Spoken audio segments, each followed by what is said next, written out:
বন্ধুরা, আরজি করে ঘটনার যে সন্দীপ ঘোষের যে সাংবাদিকরা যারা আসছেন ওদেরকে কি বলছেন আর কেন ছাড়লেন উনি আর ইস্তফা কেন দিলেন সবটা বিষয় কিন্তু বলছেন। আপনারা সবাই শুনুন আর দেখুন, ঠিক আছে? ভিডিওটা দেখুন পুরো।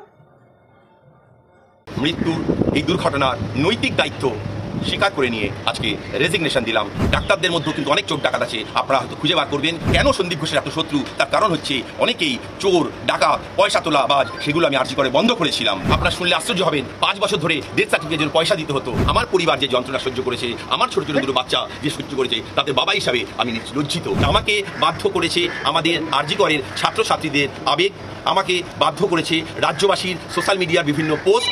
মৃত্যুটা হচ্ছে আমার মেয়ের মৃত্যু, যেটা আমি বাবা হিসাবে মেনে নিতে পারলাম না। আমি কিন্তু কোনো দোষীকে সিবিআই তদন্ত যে তদন্তই হোক, আমি কিন্তু সিসিটিভি ফুটেজ নিজের স্বেচ্ছায় 1 ঘন্টার মধ্যে আমি ডিসি পুলিশকে তুলে দিয়েছি, কলকাতা সিপিকে তুলে দিয়েছি।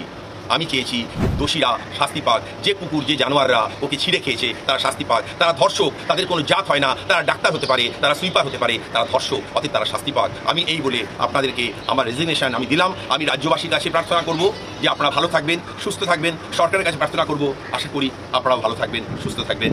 মৃত্যুর এই দুর্ঘটনার নৈতিক দায়িত্ব স্বীকার করে নিয়ে আজকে রেজিগনেশন দিলাম আমার প্রিন্সিপাল চেয়ার থেকে এবং সার্ভিস থেকে। ধন্যবাদ সবাইকে। আপনার ভালো থাকবেন। তবে আমার নামে যে আবারও বলছি, যে অপপ্রচার হয়েছে, যে আত্মঘাতী হয়েছে বলে সন্দীপ ঘোষ বলেছে, একা ছিল কেন বলে সন্দীপ ঘোষ বলেছে, এগুলো সমস্ত মিথ্যে। আমি এটুকু বলতে পারি যে চোর ডাকাত, ডাক্তারদের মধ্যেও কিন্তু অনেক চোর ডাকাত আছে, আপনারা হয়তো খুঁজে বার করবেন। ভবিষ্যতে আপনারা জানতে পারবেন সেই চোর ডাকাতদের মুখোশ পরে তারা ভেবেছিল যে সন্দীপ ঘোষ রেজিগনেশন জানে না। কিন্তু আমি এটুকু বলতে পারি, আমি মাথা উঁচু করে থাকতে জানি, সম্মানের সঙ্গে মাথা উঁচু করে বাঁচতে জানি। আমি অর্থোপেডিক সার্জন, করে খেতে পারবো, দুটো হাত আছে, ভগবানের কাছে আমার বিশ্বাস আছে।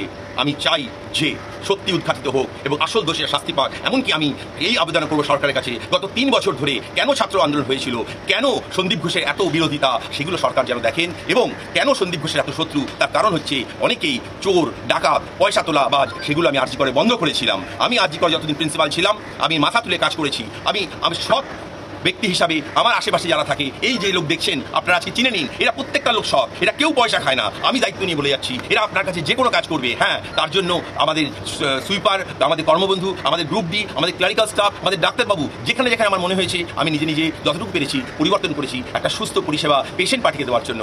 আজকে আরজি করে আমাদের এখানে আপনারা শুনলে আশ্চর্য হবেন, 5 বছর ধরে ডেথ সার্টিফিকেটের জন্য পয়সা দিতে হতো। আরজি করে কিন্তু আমাদের আজকে আর ডেথ সার্টিফিকেট বা আমাদের বার্থ সার্টিফিকেটের জন্য কোনো পয়সা দিতে হয় না। আজকে যে কোনো পেশেন্ট যে কোনোভাবে বার্থ সার্টিফিকেট ডেথ সার্টিফিকেট নিয়ে আমি আমার বক্তব্য এখানে শেষ করছি।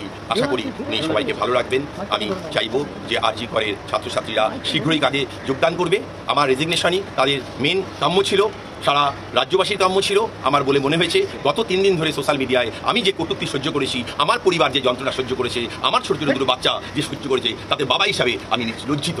আমি তাই এই লজ্জার শেয়ার করার জন্য আমি রেজিগনেশন দিতে রাজি হলাম এবং আমি রেজিগনেশন দিয়ে গেলাম এই প্রিন্সিপালের চেয়ার থেকে। আশা করি আপনারা ভালো থাকবেন। আবারও বলবো যে আমার মুখে কথা বসিয়ে কিছু স্বার্থান্বেষী, কিছু বিরুদ্ধ গোষ্ঠী পুরোটা রাজনৈতিক খেলা নেমেছে, রাজনৈতিক খেলায় মত্ত হয়েছে। আর রাজনৈতিক খেলা আমি কোনোদিন খেলিনি। আমাকে অনেকেই সরকার পক্ষে বলেছে, হ্যাঁ আমি আবার জোরগারে বলবো, আমি সরকারি কর্মচারী, সরকারের দায়িত্ব আমি শেষ মুহূর্ত অবধি পালন করব, যতক্ষণ আমার শরীরে প্রাণ থাকবে। আমি এই বলে আমার বক্তব্য শেষ করছি। আমাকে কেউ বাধ্য করেনি, আমাকে বাধ্য করেছে আমাদের আরজি করের ছাত্রছাত্রীদের আবেগ, আমাকে বাধ্য করেছে রাজ্যবাসীর সোশ্যাল মিডিয়ার বিভিন্ন পোস্টে।